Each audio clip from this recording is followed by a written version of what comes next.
Hello, hello. Welcome to the Enquiry podcast. This is a show that helps you to influence your reality to the greatest capacity in order to be able to use your life as the medicine that it is, to be able to know how to read the signposts and follow the breadcrumbs in order to express the fullness of who you are and what you're actually here for. I'm your host, Nerida Mills. I am a master psychosomatic practitioner, coach and facilitator, and it is my absolute pleasure to have you here. Welcome on board and let's get started. Hello and welcome back to Enquiry. Today we are going to talk about strategies. Strategies are one of the greatest ways to influence your outcomes. The reason for it is that all behavior is based on a strategy. So if you look at conversation, communication, action, and outcome, what you're seeing is the very end of a strategy that may have been running for a couple of seconds, a couple of minutes, or potentially a couple of days, a couple of weeks, or even a couple of years. So everything that we do as human beings is really designed to optimize our energy output, whether that be a mental output or a physical output. And so the body and the mind will always look for lack of a better word, shortcuts or more efficient ways of doing the thing in order to optimize energy. Strategies are one of the ways in which the mind optimizes.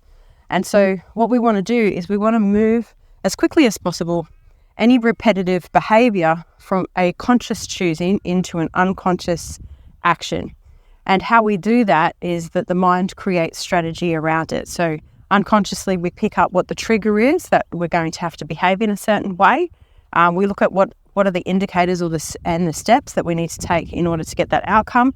And then we continue to move through that strategy until we get the outcome. So for example, if you look at how do you brush your teeth, 99% of people, probably a little bit more, brush their teeth the same way every single time they brush their teeth. They have the same indicators. So for example, my trigger for my strategy of brushing my teeth might be something along the lines of, I have a shower. It could be something along the lines of, I run my tongue over my teeth and I feel that they're furry. It might be a time indicator. So it could be, 7:30, I'm getting ready for bed. And so this is the time that I brush my teeth. Whatever the trigger is, we have a trigger for it.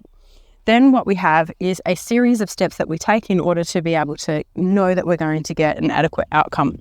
And again, this is all done unconsciously, but I encourage you to start bringing some awareness into the repetitive behaviors that you have and start noticing your strategies around them.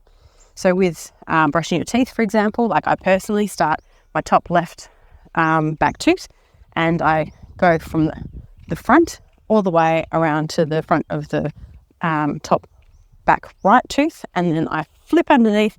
I give the molars a little bit of a brush and then go along the back of those same teeth to the back left top molar, give that flat bit a bit of a brush, and then I do the same on the bottom. So I start on the left. I also stop on the bottom teeth. I stop on the way back and I turn my toothbrush upright so that I'm able to get really well into the back bit of my front back teeth. Strategy doesn't end there though. I also know that at that point, what I'm going to do is I'm going to rinse my toothbrush with the clean, watered toothbrush. I now just give my teeth another quick once over and then rinse, put some water in my mouth, swish it around, spit it out, and I do that 2 times and then I'm done. I know that when I do that strategy, my teeth are adequately cleaned. Of course, it's not just brushing teeth that we do this with. We do this with all sorts of different behavior.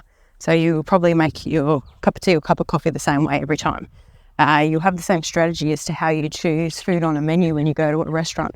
You're going to have the same strategy, we call it a buying strategy, as far as how you purchase items.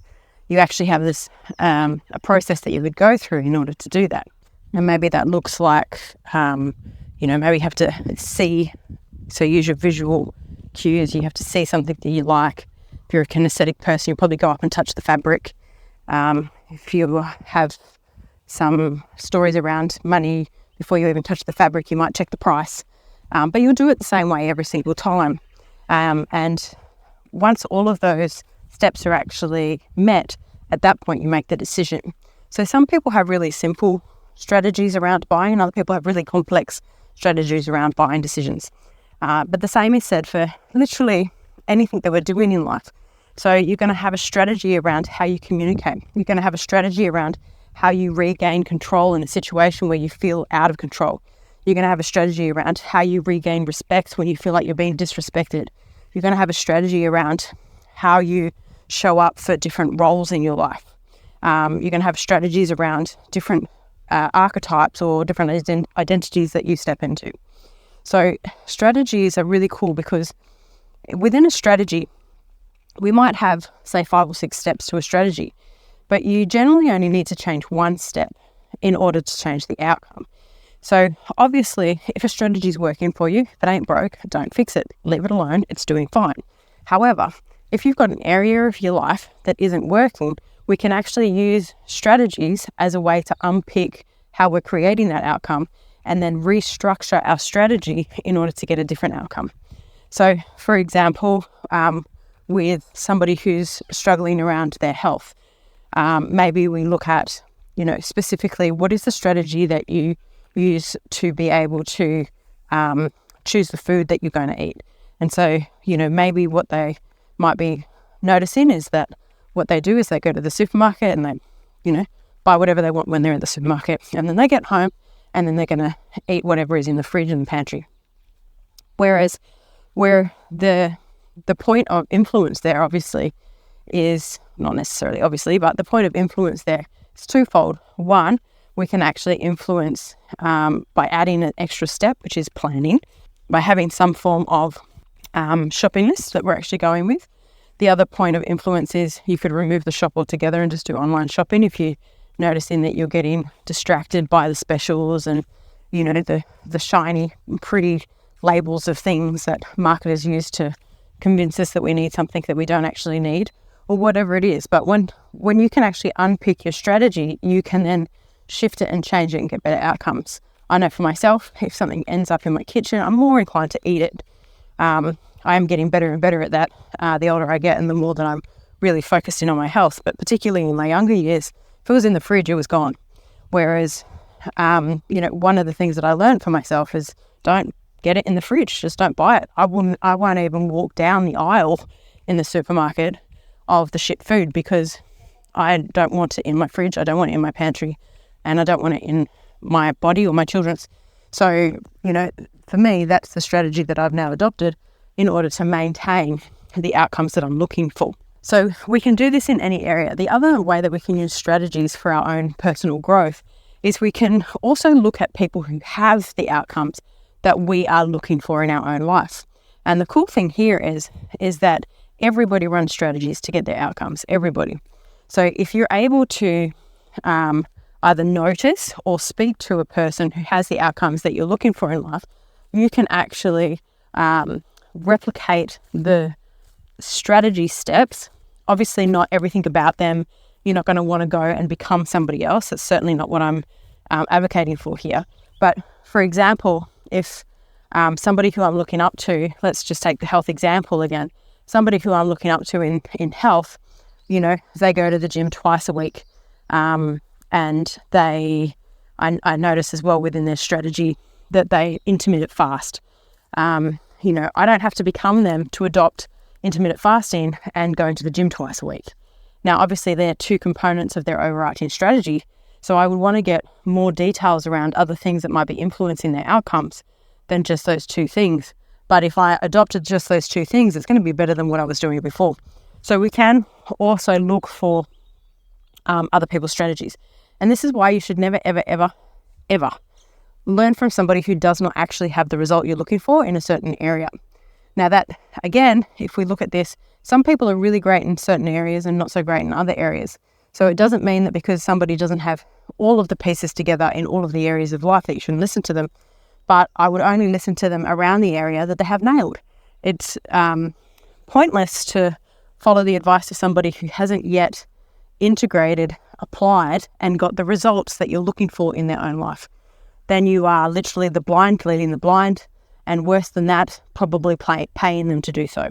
So again, this is kind of an invitation to start looking at the strategies that you're running.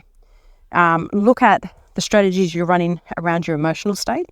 So notice where there is fluctuations in your emotion and what might be triggering that, and what are the outcomes that you're getting based on the emotions and the expressions that you're using within that.